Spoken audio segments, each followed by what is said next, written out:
هلو جيرلز، هلو مي كوكيز. اليوم جيتكم فيديو شباب بزاف.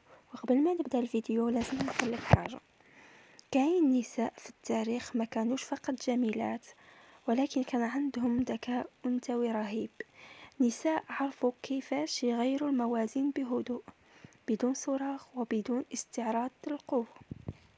ومن اكثر الشخصيات اللي شدتني فعلا هي السلطانه هيام.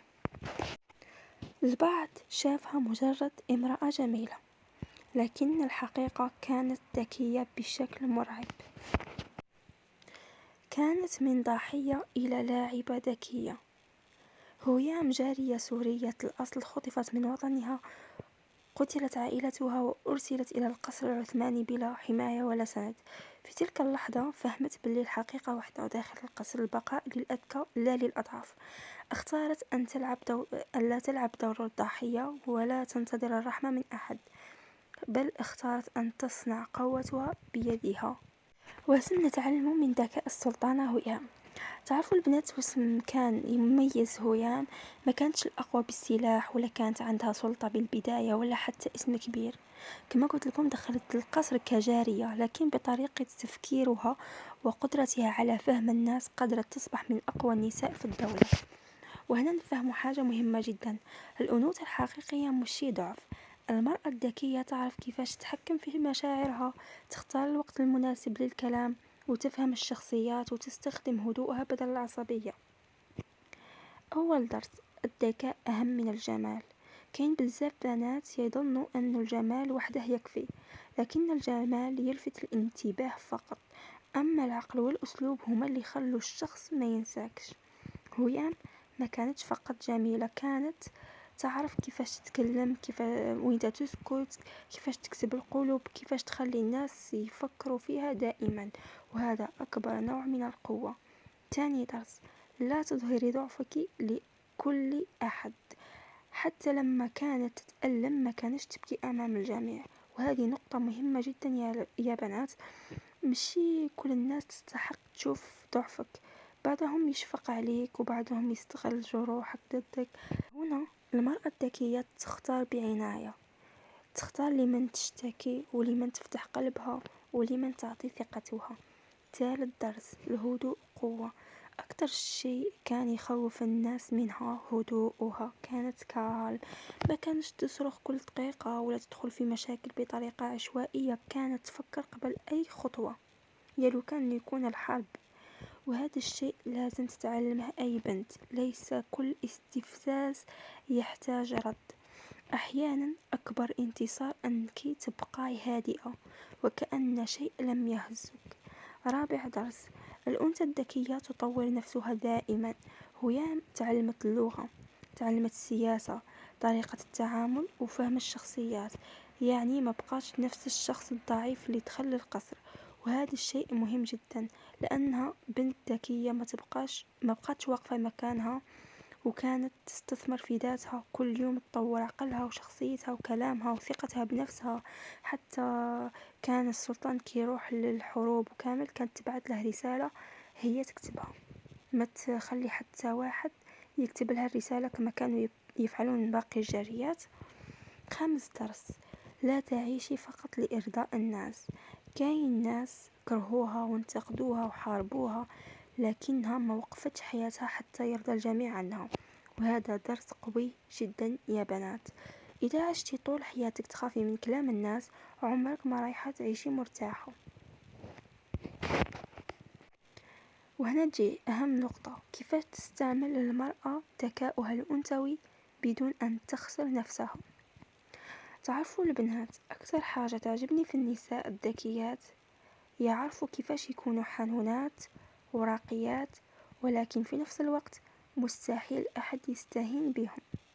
وهذا هو الذكاء الأنثوي الحقيقي، مش تلاعب ولا تصنع ولا لعب الأدوار. الذكاء الأنثوي هو أنك تعرفي كيفاش تحافظي على كرامتك وفي نفس الوقت تبقاي أنثى لطيفة. المرأة الذكية لا تكشف كل أوراقها. هيام كانت تفهم حاجة مهمة جدا: أي شخص يكشف كل شيء عن نفسه بسرعة يصبح سهل القراءة. لهذا كانت دائما تحتفظ بجزء غامض منها، وهذا الشيء اللي كان عطيها هيبة، وهذا الشيء اللي لازم تتعلمه كل بنت.